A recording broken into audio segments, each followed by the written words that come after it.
Hace unos días una noticia recorrió el mundo, una noticia sorprendente, incluso tal y como se escribió, se difundió, escandalosa. Según esta noticia, el Vaticano habría aprobado el uso de vacunas procedentes de fetos humanos, lo cual indirectamente implicaba la aprobación del aborto. Una aprobación del aborto que no se limita solamente a eso, sino también la aprobación del comercio que se está generando en torno al aborto. Esta noticia, repito, sacudió la conciencia de muchos católicos y creo que conviene explicar bien las cosas para ponerlas en su sitio justo. Empecemos por el principio.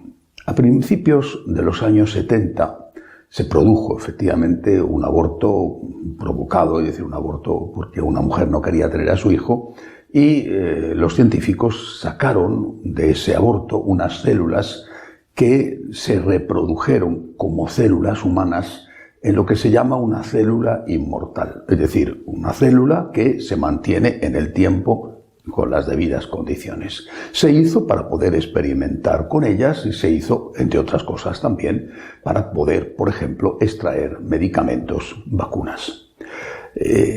Repito, principios de los años 70.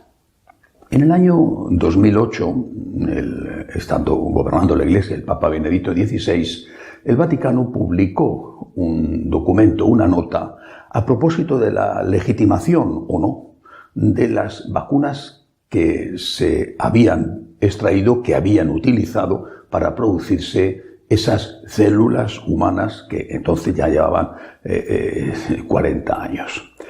El Vaticano dijo claramente que el aborto era condenado en cualquier caso, que no se podía colaborar, los científicos, las empresas farmacéuticas, no se podía colaborar con el aborto, ni siquiera con el objetivo de obtener medicamentos, pero que, dado lo remoto de la situación, y cuando estaban en peligro la vida, por ejemplo, de los niños, pues entonces los padres podían acudir a esas vacunas que se habían obtenido de esas células humanas, podían acudir a esas vacunas porque si no había otra solución, si no había una alternativa de vacuna que no hubiera recurrido a esas células. Bueno, las vacunas obtenidas en ese momento, sobre las que se trataba, era sobre todo la rubeola, pero también las paperas, el sarampión, vacunas que tenían incidencia especialmente en los niños.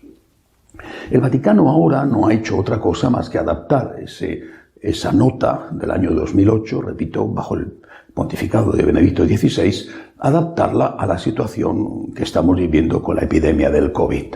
¿Por qué? Porque algunas de las vacunas que han empezado ya a comercializarse han utilizado para su elaboración esas mismas células humanas que ya a estas alturas tienen casi 50 años. El Vaticano mantiene la misma línea que en su momento tuvo con Benedicto XVI. Se condena el aborto, se rechaza la utilización de los fetos para experimentos o para obtener otro tipo de beneficios, pero se va a permitir, cuando no haya otro remedio, dice el Vaticano, cuando no haya otro remedio, se va a permitir el uso de esas vacunas que se han obtenido utilizando esas células fetales, esas células que en su origen eran células fetales, se va a permitir el uso alegando dos cosas. Primera, la temporalidad. Estamos ante algo que ocurrió hace 50 años y la colaboración es una colaboración pasiva, la colaboración con aquel aborto. Hace muchos años, es decir, es una cosa remota. Pero en segundo lugar, el criterio moral del mal menor. Si tú no te pones la vacuna, no solo pones en peligro tu vida, sino que vas a poner en peligro la vida de otros, porque si tú te contagias, podrás contagiar a otro. En función de eso, temporalidad y mal menor, el Vaticano, aplicando, repito, los mismos criterios que en el 2008, permite que se usen esas vacunas contra el virus del COVID cuando no hay más remedio, es decir, cuando no hay otra alternativa. Bueno, no voy yo a discutir al Vaticano en una decisión que fue tomada, insisto, ya bajo el pontificado de Benedicto XVI.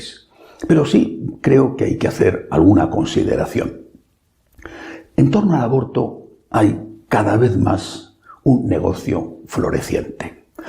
Yo creo que el negocio, tal como están hoy las cosas, no es, en primer lugar, lo que se va a obtener de lo que pagan las mujeres cuando van a abortar.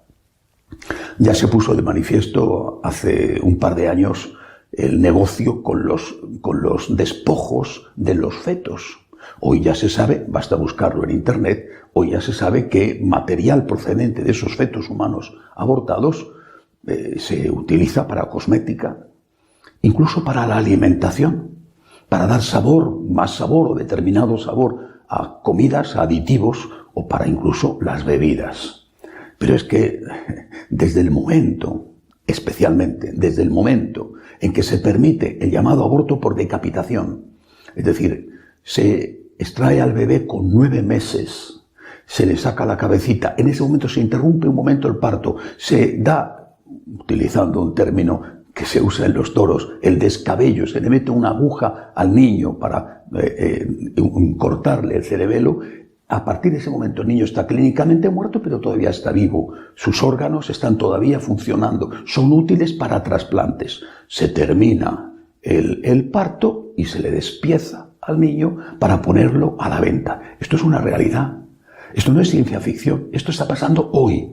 Repito, los documentos que se publicaron a propósito de lo que está haciendo una famosa multinacional abortista en el mundo lo demuestran. Estamos ante un peligro que no creo que sea, repito, ciencia ficción.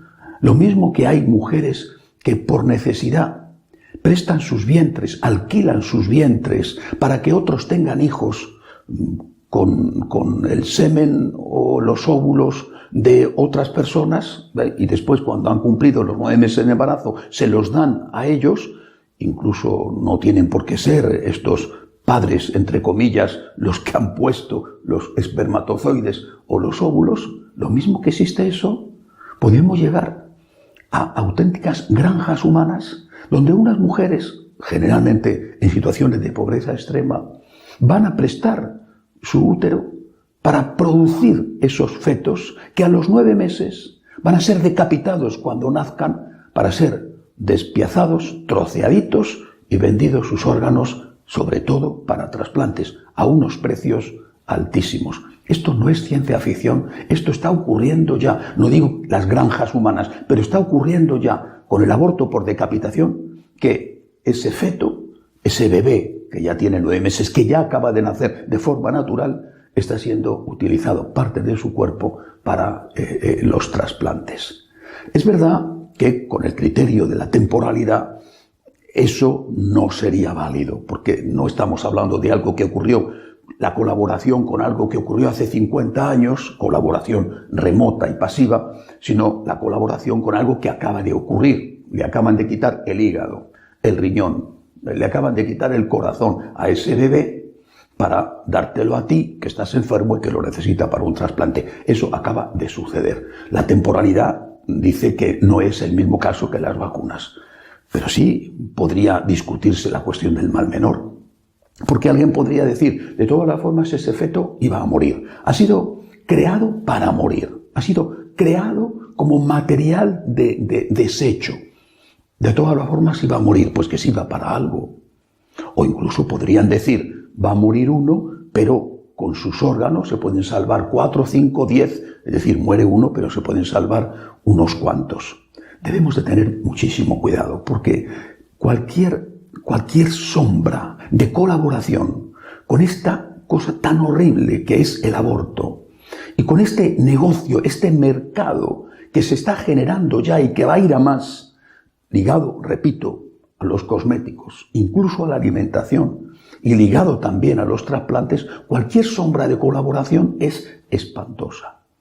Van a terminar por convertir al ser humano en un producto de consumo al nivel de una vaca, de un cerdo o de una gallina. No podemos colaborar con eso, de ninguna de las maneras. Y yo creo que estas cosas tendrían que ser aclaradas para evitar cualquier tipo de confusión. Por otro lado, el Vaticano ha dicho, lo dijo en su momento, año 2008, lo ha vuelto a decir ahora, que el uso de estas vacunas, en este caso contra el COVID, el uso de estas vacunas se puede hacer, se pueden utilizar como mal menor cuando no haya otra alternativa. Bueno, pero es que hay otras alternativas. Hay vacunas, por ejemplo la de Pfizer, que se ha demostrado, porque tienen ARN, no tienen ADN, se ha demostrado que no proceden de esa línea celular que en su origen fue extraída de un feto y que por lo tanto son moralmente aceptables. Yo creo que los católicos tenemos que hacer objeción de conciencia para no vacunarse con una vacuna que tenga un origen de un feto, aunque, repito, la colaboración sea remota. Tenemos que hacer objeción de conciencia y exigir una vacuna para nosotros mismos o para los nuestros, una vacuna éticamente aceptable, sin ninguna sombra, sin ninguna sospecha, sin que haya la más mínima colaboración con un aborto, aunque ese haya ocurrido hace 50 años. Si las empresas farmacéuticas a las cuales el Vaticano ha instado a que elaboren medicamentos sin ese recurso a células fetales, si las empresas farmacéuticas ven que un mercado potencial de muchos millones de clientes se les esfuma, entonces van a trabajar en esa línea. De lo contrario, recorrerán el camino más barato, el camino más rápido o el camino más cómodo. Tenemos que hacer objeción de conciencia y reclamar que la vacuna que se nos ponga sea éticamente aceptable. Repito, he citado un nombre, no estoy aquí para hacer publicidad de nadie, pero hay un nombre que sí se puede decir ya, la vacuna Pfizer. Hagamos uso de ella, pero sin olvidar otra cosa.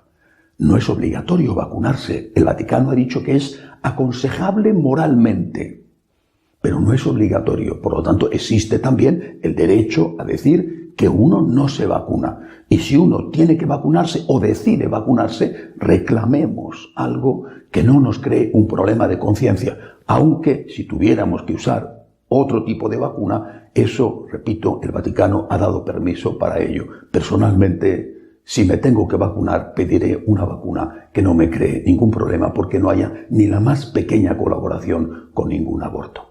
Hasta la semana que viene, si Dios quiere.